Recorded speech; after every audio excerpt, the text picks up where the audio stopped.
everyone, and welcome to Training in My Life. And today I'm in Brighton. Let's go and explore. Here's a glimpse of the station. It's a lot bigger than I was expecting actually. We're going to start with travel centre to see if I can get a map, and then I can find my way around. When I said I wanted to find a map, I didn't expect to find one quite this big, but it's very useful. I can see where I want to go. Is down this Trafalgar Street here, and then probably along that Grand Parade towards the sea. Okay, let's go. That's an interesting shop. It's called Mad Hatters and is full of hats. Very interesting. This one is pedestrianised, so it feels a little bit wider. It is a place that people quite often visit out of London. That's interesting. Kind of like that galleon. Oh, that's a cool way to display chopsticks. Or is it chopsticks? I don't know. Maybe it's ink pens for writing. Not sure. Okay. Let's continue down this street. Some antiques. These are expensive, of course.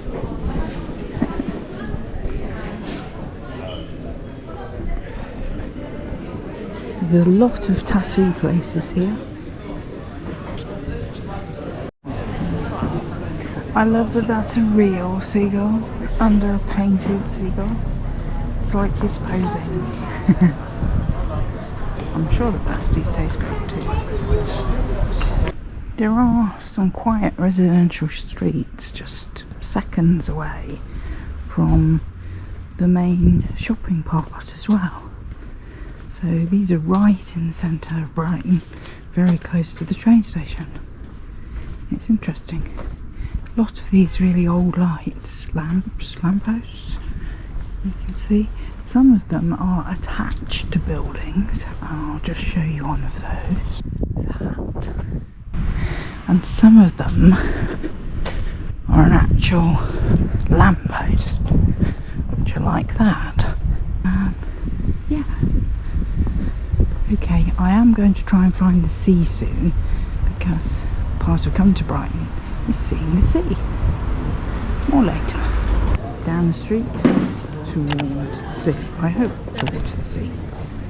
So we have jewellers and hats and clothes, and it is a very mix. We have a pair of legs on the cinema. Interesting hats. And another tattoo place. There are tattoo places everywhere. So vegetarian shoes. Sunshine Crafts, that's a nice name for a shop. Fabric Fair. Whirligig Toys. There we go. As you can see, this bit is pedestrianised, which is nice for me to walk down. A little bit quieter than one with the traffic. Okay, more when I reach the sea, hopefully. The shop is called Animal, and look, it's got animal heads on the models showing off the clothes in the window. Okay, I've come out onto what I'd call a regular high street type street. There's a sign to The Lanes, so I'm going to see what that is. I can see that what it is very old and very narrow streets. So let's see what's up here. Very narrow. I imagine at one time this would have been cobbles. There's always a fudge shop where there's narrow little lanes. Lots and lots of jewellery shops.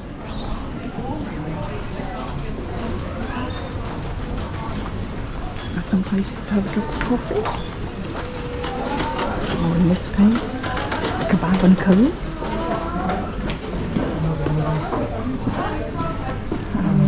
There are some side streets that are also part of the lanes.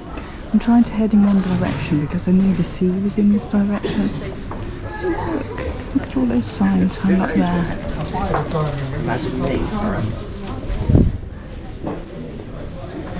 Some different ones. I think I'm going to go down this one because I can see it opens out a bit. It'd be interesting to see what's down a different one, because I think I may be just in the jewellery section. Oh yes, we've got menswear now. And we could have breakfast, except it's too late for breakfast now. Pastries, pancakes, more jewellers. Feeling a little more spaced out. This is what I wanted to come to because I could see that it opened up a bit. Oh, they've got those igloo things. Lots of restaurants now have these sort of igloos, which you can see better in there, where people can book a private igloo. Oh look, got water. But I don't feel quite like I'm in the lanes anymore, so maybe I should go back. Oh, hang on, does it go down here? Oh, it goes out there. And it goes that way. Gosh, I think I'm going to come out this way because I'm getting distracted. And like I said, I want to find... Oh, let's go on this one. I want to find the sea. Here we go. Drakes of Brighton. I always think of Drake, as in Sir Francis Drake, of being associated with Plymouth and Devon and more jewellers. Just oh, there's a gallery. I kind of like those little houses.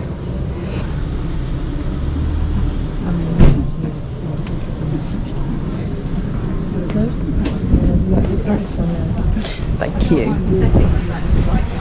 Okay. Right. That's a nice place to open out on. I see some London stuff here, like the Breakfast Club, and I think this is because a lot of Londoners came to Brighton, even in the sort of 50s and 60s, as the nearest seaside town for the weekend or to have a break. So it has definite London connections. And I was on a train here today and it was an hour to get here, so it's not long. There's another pretty street. It has lots of pretty streets, I have to say. Lots of pubs. We're in Market Street at the moment, so I assume at some point it had a market.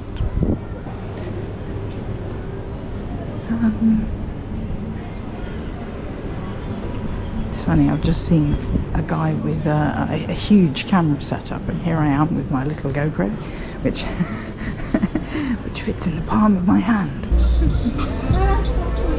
You can see the pavilion, and Brighton is famous for this pavilion. So I'm walking along here to find it so I can show you what it looks like architecturally. It is stunning. And here we go. Let's go through the archway. Let's go through the archway. Just because it's there. I mean, you just got it, haven't you? Well, I have anyway. So it is the Royal Pavilion and Gardens. You get different views of it from different sides. Okay, we can see more of the pavilion there. Ah, that's the end of the pavilion. You wouldn't believe what just happened. Can you see? That was so unexpected. I like the colour of the buses here, those sort of turquoisey blue ones. I think the sea's down there, but it could be down there. So time for Google Maps.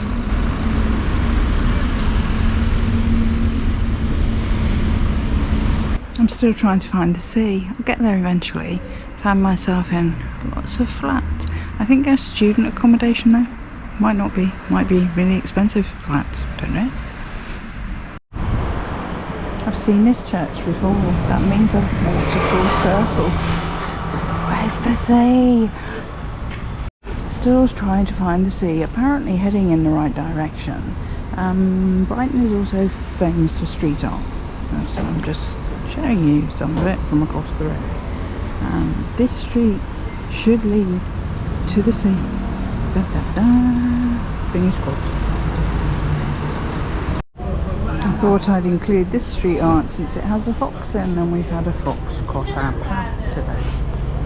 Okay, I'm getting distracted. This is the open market street art. Oh, another fox. Okay, let's have a quick look in the open market. I imagined it to be fruit and vegetables. I'm thinking perhaps I'm wrong, because there are tote bags and clothes. Oh, there's food. There is food funds. Clearly not a busy day for them today. It's Friday. Material, candles. It's actually taken me so long to find the sea that I'm conscious of the time of my train back, because I booked a train that meant I wouldn't get caught in rush hour. And now I'm thinking I'll barely reach the sea and I have to turn around and go back. But at least I'll see the sea, that's the main thing. I have got distracted as well. I knew Brighton was famous for street art, and I've taken 55 photographs before heading towards the sea, which sounds a lot, but it was very close together. And I had a list on my phone of the areas to go to. It's weird though, I can almost like feel a sea breeze and I can hear seagulls and stuff, and I'm like, it's got to be nearby, it's got to be nearby. Big hill there, and I'm sure you surely don't have to climb a hill to go down to the beach, but I know you can also get there through the park. So I'm torn. Google Maps yet again. I just wanted to show you I'm back at the church again, and it's still saying 25 minutes as it always does to the sea. I'm beginning to think Google Maps isn't working for me today. Try again. Google Maps has sent me in so many directions, and every route is 25 minutes. I must have been doing these 25 minutes for over an hour now. That down there I think is Brighton Pier, something like that. Anyway, we're almost there, but yes, that's definitely the pier. I can see the sea, I can see the sea. Seagulls, I see, wow. I see a lot of seagulls. I'm on a light here. Okay, let's go down onto the beach.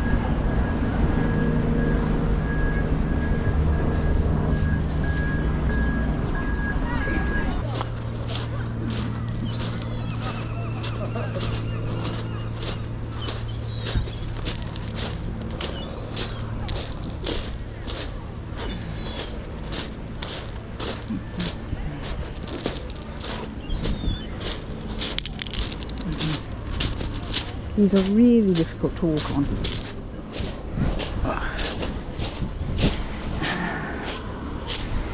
And it's quite a big slope to get down to the water.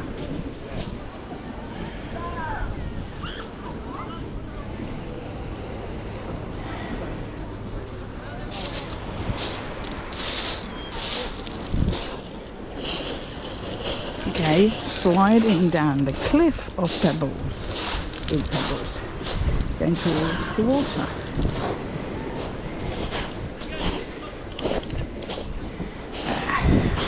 And I'm under the pier because I'm just moving away from some children who are loudly talking, and here I am near the water.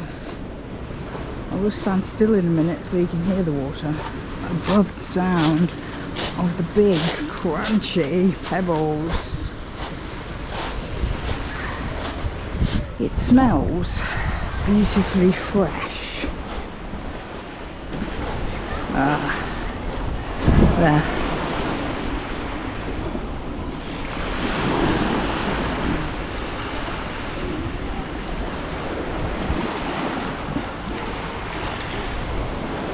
It's one of those amazing things, it's instantly relaxing when you're next to water like this. At a different time of the year I'd be whipping my socks and shoes off and paddling, but it's not that time of the year.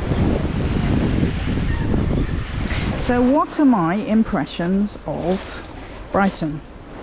My impressions are It's very difficult to find the seafront from the train station.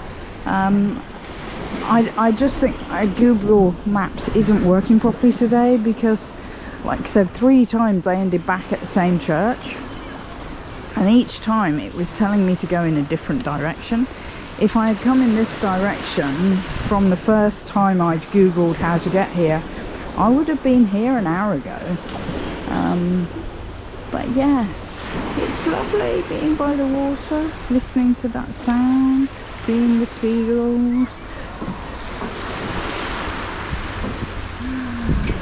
Big sigh, big breath in and out. Everything is fine. Everything is okay. I made it. I must admit, I love a sandy beach. I'm not at all keen on this sort of stony pebble beach, because it makes it so difficult to walk. You feel like your knees are taking the brunt of it all the time.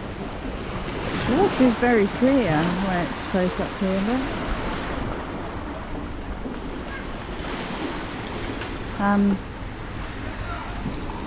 so the question is, have I enjoyed this away day at the sea as much as I went, as the one I went on the last time? And the answer is no.